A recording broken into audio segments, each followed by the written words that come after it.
বাল তুসিরুনাল হায়াতাদ দুনিয়া ওয়ালাল আখিরাতু খায়রুন ওয়া আবকা।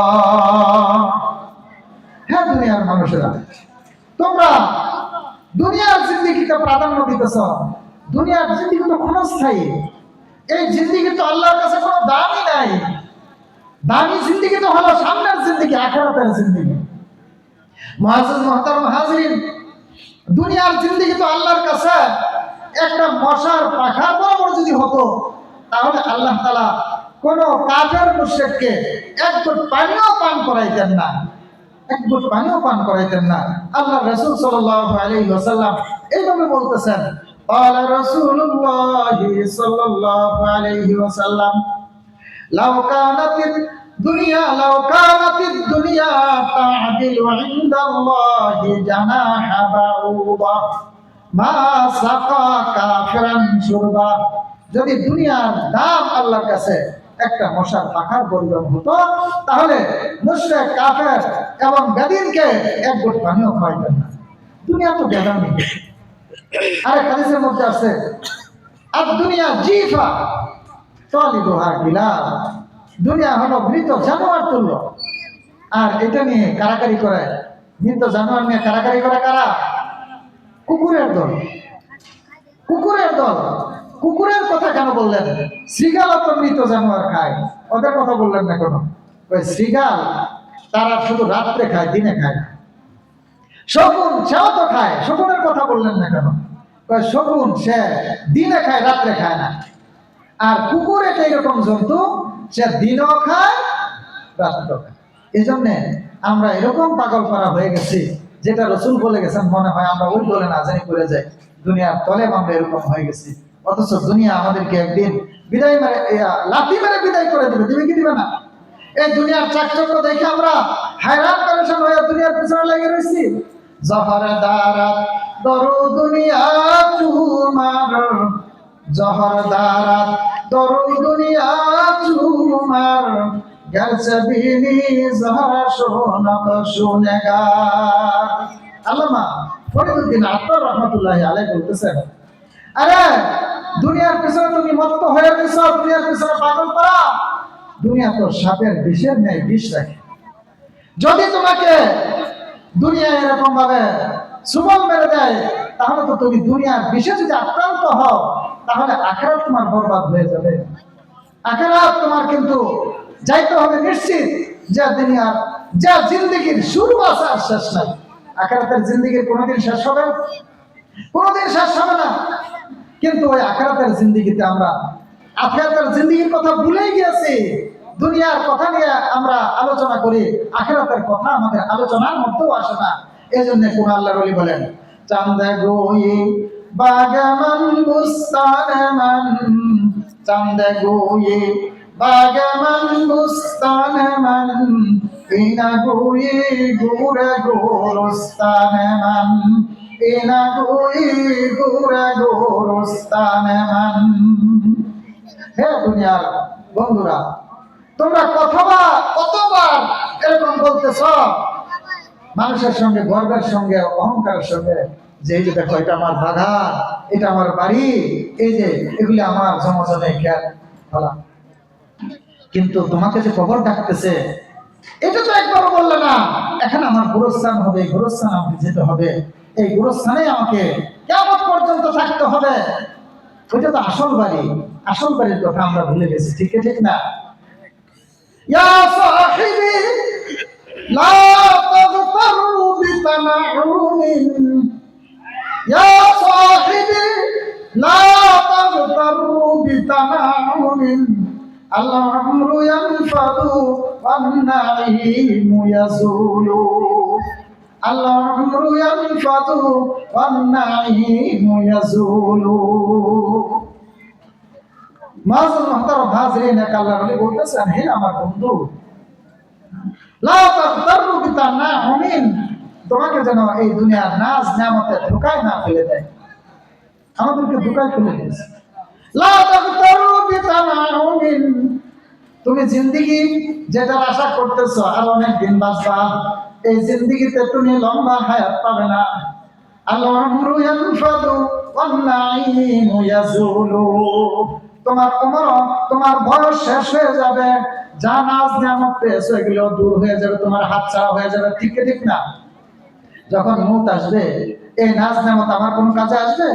এগুলির মালিক কি আমি থাকবো? একটুও না।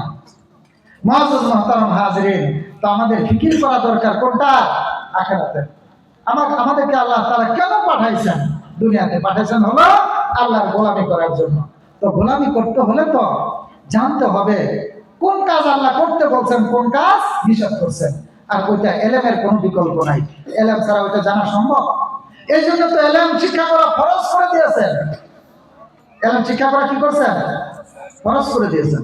এলেম শিক্ষা করা ফরজ। তালাবুল ইলমি ফারিজাতুন আলা কুল্লি মুসলিম। আর এলেম অনেক ফজিলতপূর্ণ কাজ। এলেম যে শিক্ষা করতে শুধু ঘর থেকে বের হবে, তার জন্য জান্নাতের রাস্তা আসান হয়ে যায়। বলেন সুবহানাল্লাহ। قال رسول الله صلى الله عليه وسلم من سلك طريقا يلتمس فيه علما سهل الله له به طريقا إلى الجنة من سلك طريقا, যে ব্যক্তি চলে কোন রাস্তা, মান সালাকা তরিকান, কোন রাস্তা চলে কিসের জন্য? ইয়ালতামিসু ফীহি ইলমান, এই রাস্তা চলতেছে যে ইলম হাসিল করতে। ইমাম বুখারী অনেক সময় একটা হাদিসের জন্য কত দূর দূরান্ত কি করছেন, এরকম সফর করছেন, চলছেন। এই রাস্তা চলে না, এটা দুনিয়ার রাস্তা চলে না, তার জান্নাতের রাস্তা আসান হয়ে গেছে। বলেন সুবহানাল্লাহ। অনেক ফজিলতপূর্ণ ইলম এটা। এই ইলম এর মধ্যে কোনো লস নাই। আখেরি মানে এই আসমানি ইলম, এই ইলম কি কোনো মানুষ রচিত? এই ইলম কোথা থেকে আসছে? আল্লাহর পক্ষ থেকে আসছে, লাউহে মাহফুজ থেকে আসছে। বাল হুয়া কুরআনুম মাজিদ ফি লাউহিম মাহফুজ। আমাদের এই ইলমের আসল হলো কুরআনুল কারীম, আর হাদিস হলো কোরআনের কি ব্যাখ্যা। তো এই কুরআনুল কারীম এটা আসছে কোথা থেকে? লাউহে মাহফুজ থেকে। আল্লাহ নিজেই বলতেছেন এই যে কুরআনুল কারীম এটা লাউহে মাহফুজের মধ্যে ছিল, ওইখান থেকে এটা দেওয়া হয়েছে। আর এই ইলম এত দামি, এটার সঙ্গে যে একটু সম্পর্ক লাগাবে সেই রকম দামি হয়ে যাবে। যারা ইলমের শিক্ষা করতে যায় তাদের জন্য গর্তের পিপিলিকা থেকে নিয়ে মাছের পানির মাছ পর্যন্ত দয়া মাগফিরাত করতে থাকে। বলেন সুবহানাল্লাহ। কেন করে? কেন? যে এদের এই ইলমে দ্বীন যতদিন চর্চা থাকবে ততদিন দুনিয়ার সব নিজাম ঠিক থাকবে, পানির মধ্যে কোনো বালা মুসিবত আসবে না, গর্তের জমিনের মধ্যে গর্তের পিপিলিকাও নিরাপদে থাকতে পারবে। এই জন্য এই সমস্ত জীব জানোয়ার পর্যন্ত দয়া মাগফিরাত করতে থাকে। কাদের জন্য? ইলম হাসিলকারী তলেব ইলমের জন্য। এই যে সুগন্ধি মাদ্রাসায় যারা আছে, এই তলেব ইলমরা শিখতেছে এদের জন্য।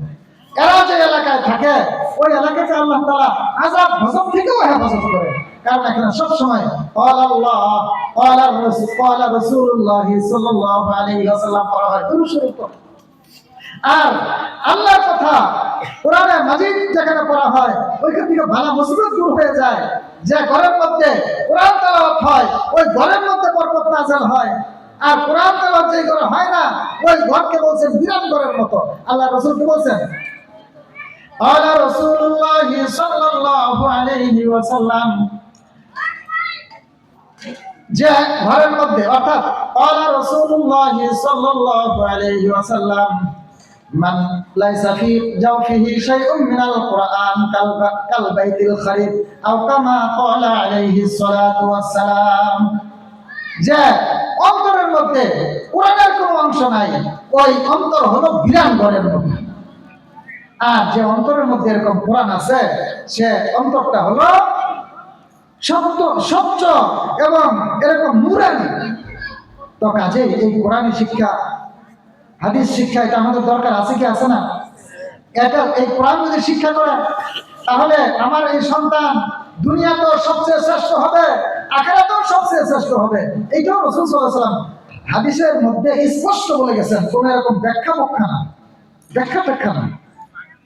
রাসূল সাল্লাল্লাহু আলাইহি ওয়াসাল্লাম বলেন, قال رسول الله صلى الله عليه وسلم خيركم من تعلم القرآن وعلمه। তোমাদের মধ্যে সবচেয়ে উত্তম যে কোরআন শিখে এবং শিক্ষা দেয়। বলেন সুবহানাল্লাহ।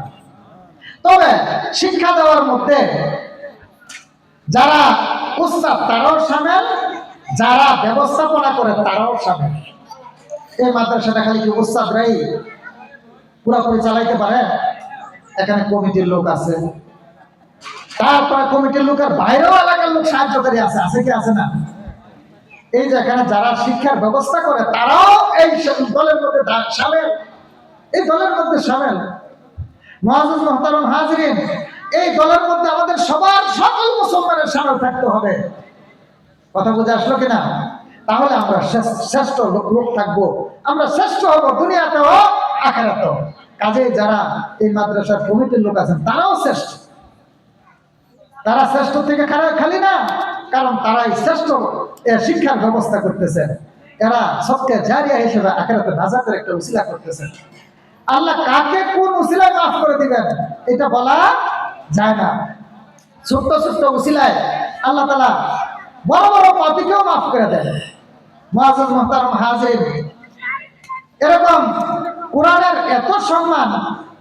কোরআনের একটা আয়াত হলো বিসমিল্লাহির রহমানির রহিম। এই বিসমিল্লাহির রহমানির রহিম এইটা দ্বারাও অনেক গুনাহগার এরকম আল্লাহর ওলি হয়ে গেছেন। বলেন সুবহানাল্লাহ। তো এরকম সারা কোরআনের খেদমত যারা করবেন, যারা এরকম মাদ্রাসার ব্যবস্থা করতেছেন, তারা কি কম দামি না বেশি দামি? অনেক দামি। যেরকম কোরআন শিখনেওয়ালা সবচেয়ে শ্রেষ্ঠ হয়ে যায়, এরকম এরা আখিরাতে সবচেয়ে শ্রেষ্ঠ হয়ে যাবে। আর যাদের সন্তানরে এই কোরআন শিক্ষা দিচ্ছেন তারা কি দামি হবে না? আরে তারা তো দামি হবে। তাদের মাথার মধ্যে কিয়ামতের দিন নূরের তাজ পরিধান করা হবে। বলেন সুবহানাল্লাহ। قال رسول الله صلى الله عليه وسلم من قرأ القرآن وعمل بما فيها ألبس والداه تاجا يوم القيامة। আল্লাহ রাসূল সাল্লাল্লাহু আলাইহি ওয়াসাল্লাম বলেন, যে ব্যক্তি কোরআন পড়ে এবং কোরআন অনুযায়ী কি করে? আমল করে। মান ক্বারা আল কোরআন ওয়া আমিলা বিমা ফিহা, আর কোরআনে যা আছে তার উপর করে আমল করে, এরকম ব্যক্তির মাতা পিতাকে উলবিসা ওয়ালিদাহু তাজা ইয়াউমাল কিয়ামাহ, মাতা পিতাকে কিয়ামতের দিন তাজ পরানো হবে। বলেন সুবহানাল্লাহ। এই তাজ দেখে হাসরবাসীরা ঈর্ষা করতে থাকবে, আরে এরা কারা এত সম্মান দিচ্ছে, মাথার মধ্যে এরকম তাজ করিয়ে দেওয়া হয়েছে। তাজ সাধারণ হবে না, সূর্যের আলোর মতো আলো দিতে থাকবে। বলেন সুবহানাল্লাহ। তো এরকম তার যদি এরকম কোরআনওয়ালার মাতা পিতাকে পড়ানো হয় তাহলে কি তার সম্মান কম না বেশি? আর মনে করেন যদি এই কোরআনওয়ালার মাতা পিতা কোনো কারণে জাহান্নামী হয়ে যায়, তাহলে এই কোরআনওয়ালায় সুপারিশ করে কি করবে? তাকে জান্নাতে নিয়ে যাবে। বলেন সুবহানাল্লাহ। তো আখিরাতে নাজাতের একটা ওসিলা মাদ্রাসা চালানো, নিজের সন্তানকে মাদ্রাসায় পড়ানো, এগুলি আখিরাতে নাজাতের কি একটা ওসিলা। আল্লাহ তাআলা কোরআনের মধ্যে বলতেছেন, ওয়াবতাগু ইলাইহিল ওসিলা, তোমরা আল্লাহর কাছে কোন একটা ওসিলা করে আসো, এর কারণে তুমি মাফ পেয়ে যাইবা। মুআজ্জিজ মুহতারাম হাজিরিন, হযরতে ঈসা আলাইহিস সালাতু ওয়াস সালাম, ওনার থেকে একটা ঘটনা আছে। ওনার জমানায় উনি একবার এক এলাকা দিয়ে সফরে যাইতেছেন, তো দেখলেন যে এক জায়গায় কয়েকটা কবর আছে, তার মধ্যে একটা কবরের মধ্যে আযাব হইতেছে, ফেরেশতারা আযাবের ফেরেশতারা শাস্তি দিতেছে। তো তিনি দেখে চলে গেলেন। ওনার কাজ সারার পরে আবার ওই রাস্তা দিয়ে ফেরত আসলেন। ফেরত আসার সময় যে কবরের মধ্যে আযাব দেখে গেছিলেন, এখন দেখতেছেন ওইখানে আযাব নাই, ওইখানে এরকম ভাবে ওই আযাবের ফেরেশতা চলে গেছে, রহমতের ফেরেশতা তার কবরের মধ্যে শান্তির ব্যবস্থা করতেছে। বলেন সুবহানাল্লাহ। শান্তির ব্যবস্থা করে দিয়েছে। তো তিনি এটা দেখে একটু আশ্চর্য বোধ করলেন। যাওয়ার সময় দেখলাম আযাব, আসার সময় দেখতেছি এরকম ভাবে শান্তি। ব্যাপারটা কি? ওনার এরকম একটু ঘটনা হলে একটু জানার ইচ্ছা হয় না? তো তিনি এরকম ভাবে নামাজ পড়ে আল্লাহর কাছে দোয়া করলেন, যে আল্লাহ, এই কবরবাসীর এই অবস্থা কেন আমি একটু জানতে চাই, তাহলে আমি বলতে পারবো। মুআজ্জাজ মুহতারাম হাজরিন, আল্লাহ তাআলা জানায়া দিলেন, হে আমার নবী ঈসা, এই লোকটা ছিল গুনাহগার। এই গুনাহগার লোকটা যখন মারা যায় তখন তার স্ত্রী ছিল গর্ভবতী। ওই স্ত্রীকে, সে ছিল গুনাহগার, তবে তার মারা যাওয়ার সময় একটু ভয় হয়েছিল, না জানি আমি আখিরাতে যে ধরা খেয়ে যাই। তো এই জন্য তার স্ত্রীকে বলে গেছিল, যা তোমার যে সন্তানটা আছে এটা যদি হয় তাহলে তোমাকে দিনই শিক্ষা শিখাই। তো দিনের শিক্ষা যখন দিছে, দিনই শিক্ষা গেলেই তো প্রথমে আল্লাহর নামে শুরু করে। আল্লাহ তাআলাও বলছেন, কিভাবে পড়তে বলছেন, ইকরা। আচ্ছা, আজানের সময় হয়ে গেছে। তো এই ইকরা এখানে যখন বিসমিল্লাহির রহমানির রহিম পড়ছে, এর বদৌলতে আল্লাহ রাব্বুল আলামিন ওই কবরবাসী মাফ করেছেন। বলেন সুবহানাল্লাহ। আল্লাহ তাআলা আমাদেরকে কোরআনের খাদেম হিসাবে দুনিয়াতে এরকম মওত পর্যন্ত টিকে থাকার তৌফিক দান করুন, এবং এর আখিরাতে যেন কোরআনের খাদেম হিসেবে উঠতে পারি, খাদেমদের সঙ্গে মিলে আখিরাতে যেন আমাদের হাসর নাসর হয়। আল্লাহ তাআলা তৌফিক দান করুন। আমিন। ওয়া আখির দাওয়ানা আলহামদুলিল্লাহি রাব্বিল আলামিন ওয়া মা আলাইনা ইল্লাল বালাগ।